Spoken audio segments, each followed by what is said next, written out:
Alain Frachon, bonsoir. Bonsoir Mélanie. On peut vous lire tous les jeudis dans Le Monde, daté du vendredi. Exactement. Voilà, pour pas confondre. Pour faire simple. Pour faire simple, voilà. C'est un édito international. Et pour une séance de rattrapage, eh bien, il y a ce livre-là que vous signez, Un autre monde, l'ère des dictateurs. C'est chez Perrin. Vous y dressez un tableau magistral de la bascule, du basculement du monde. Et c'est un livre donc qui compile 7 années de chronique, un septennat de chronique, on peut dire ça comme ça. Exactement, et un septennat, alors j'aurais pu faire un peu plus long, j'aurais pu prendre 10 ans, mais ça court sur 7 années. 2014, voilà, 2014. Bon, on est toujours dans la première partie du 21e siècle. Et alors justement, cet autre monde, comme vous le titrez, comment vous le définiriez, je ne sais pas, en 2 mots par exemple? Alors ça, c'est une colle, je dirais qu'il est chaotique, parce que vous voyez que la guerre est là. On était habitué à la guerre au Moyen-Orient au début du XXIe siècle, les bombardements des villes, les villes détruites, les réfugiés, le malheur des uns, les gens sur l'exil, c'était au Moyen-Orient, c'était en Irak, c'était en Syrie, c'était au Liban. Mais maintenant, c'est en Europe, comme vous l'avez dit. Les villes détruites à coups de bombardement par l'artillerie lourde russe, c'est en Europe, c'est pas loin, c'est aux frontières de l'Union européenne. Les réfugiés, les 5 à 8 millions de réfugiés, ça dépend comment on compte, réfugiés à l'intérieur, réfugiés à l'extérieur, c'est-à-dire dans l'Union européenne, c'est chez nous maintenant. Une guerre aux portes de l'Europe. On a vu Emmanuel Macron hier et puis aujourd'hui en Roumanie, en Moldavie, faire un passage en revue des troupes françaises qui sont aux portes de l'Ukraine. Est-ce que cette guerre, elle était prévisible, puisque vous dites que finalement on avait tous le regard tourné vers les guerres du Moyen-Orient par exemple. Pourquoi est-ce qu'on ne l'a pas vu arriver ? Parce qu'on ne lit pas assez ce qu'écrivent les autocrates. Les gens qui dirigent leur pays de manière autocratique, voire dictatoriale, on ne les lit pas assez. On ne lit pas assez le chinois Xi Jinping. Bon, c'est pas une littérature très marrante. On ne lit pas assez Vladimir Poutine. Mais Vladimir Poutine, en juillet, il y a un an et demi, il écrit un article pour dire l'Ukraine, ça n'existe pas. Le peuple ukrainien, ça n'existe pas. Le futur de l'Ukraine, c'est d'être russe. Et donc, ça aurait dû nous mettre, ça aurait dû nous mettre sur le chemin de la possibilité d'une guerre. C'est-à-dire qu'en fait, ce qu'ils font, ils l'écrivent et il faut davantage les prendre au sérieux. Oui, et ils le croient. On pense toujours que les chefs d'État de ce type-là, ils écrivent pour leur opinion intérieure, pour nous faire peur, pour refaire l'unité du parti. Mais pas du tout. Je crois que la plupart du temps, ils pensent ce qu'ils disent et comme vous le signaliez, ils font ce qu'ils disent. Alors, est-ce qu'on peut anticiper ce que Vladimir Poutine va faire dans les mois qui viennent? Je vous pose la question parce que vous-même, c'est vrai que vous l'aviez pris au sérieux dans une chronique qui est dans le livre que j'ai repéré, en janvier, qui est du 7 janvier exactement. Vous l'intitulez « Une guerre en 2022 » et vous anticipiez cette potentielle guerre en Ukraine. On est absolument 2 mois avant, personne à l'époque l'anticipe. Alors, bon, là, c'est difficile parce qu'on est dans le brouillard de la guerre, comme disent les militaires. Donc, dans la guerre, on ne voit pas bien. On voit que les troupes russes, les Russes avancent. On voit qu'ils ont pratiquement s'emparer de 20% de l'Ukraine. Donc, ils avancent. Mais on ne sait pas comment ça va se passer. Est-ce qu'ils vont descendre au sud, vers la mer Noire? Est-ce qu'ils vont rester le long de cette bande frontalière qu'on appelle le Donbass? On ne sait pas. Ce qu'on sait, c'est qu'on n'imagine pas de négociation encore. Personne n'imagine de négociation. Au mieux, un cessez-le-feu. Parce que ce matin, Emmanuel Macron appelle et dit en fait, à un moment donné, de toute façon, il n'y a pas d'autre choix. À un moment donné, l'Ukraine devra négocier avec la Russie. Oui, en général, les belligérants finissent par négocier. Ça peut se faire par un intermédiaire. Il peut y avoir un médiateur. Je ne sais pas, ça peut être les Turcs en ce moment qui sont bien placés pour faire une médiation entre les Ukrainiens et puis les Russes.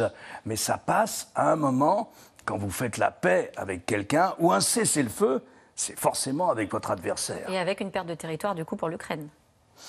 Je n'anticipe pas. Je ne sais pas ce qui peut se passer. Je ne vois pas de négociation se profiler. Peut-être la possibilité d'un cessez-le-feu, qui n'est pas une négociation. Ça veut dire on arrête les combats. C'est un statu quo. Pour le moment. Ça peut durer des mois. Vous dites qu'il faut écouter les dictateurs, et vous avez évoqué Xi Jinping. Alors, on l'entend de plus en plus, agiter la menace de guerre à Taïwan, avec un rêve de réunification du pays. D'ailleurs, ça peut faire écho avec ce que Vladimir Poutine disait avec l'Ukraine.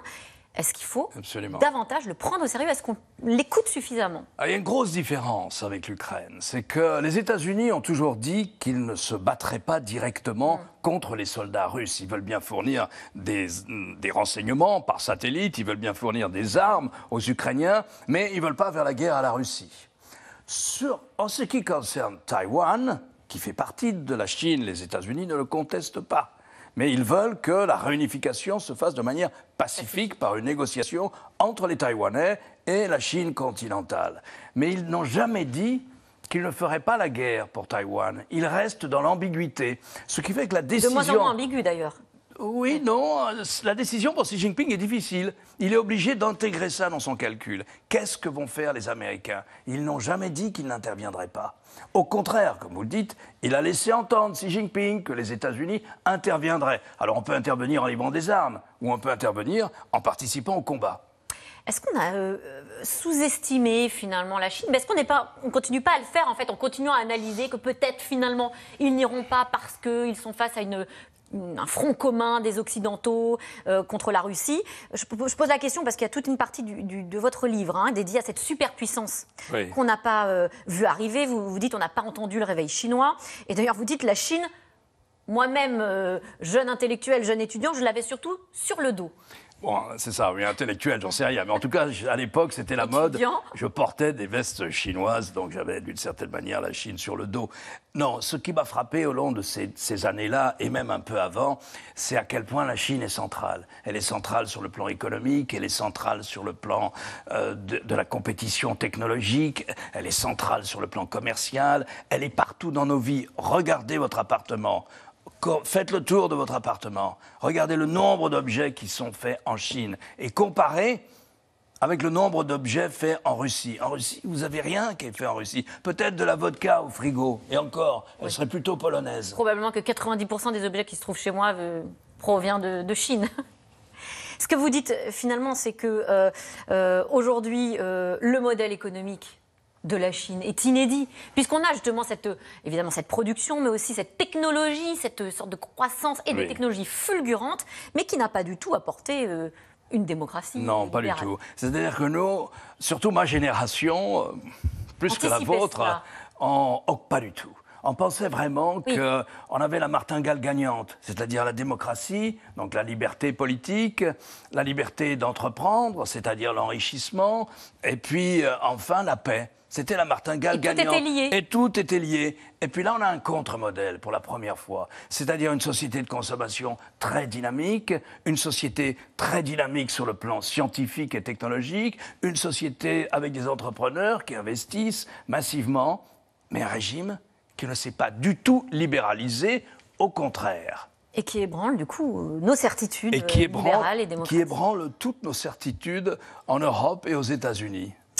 Merci Alain Frachon. Un autre Merci, monde, Mélanie. Un autre monde, l'ère des dictateurs. On verra d'ailleurs aussi si la France est menacée. Je ne crois pas. Merci à vous. Merci, c'est chez Mélanie. Perrin et on peut vous lire tous les jours, tous les jeudis plutôt, dans Le Monde, toutes les semaines, dans Le Monde, daté du vendredi. Tout de suite, c'est dans l'air avec Caroline Roux qui revient sur l'inflation qui continue de grimper. Bonne émission à vous et je vous dis à demain.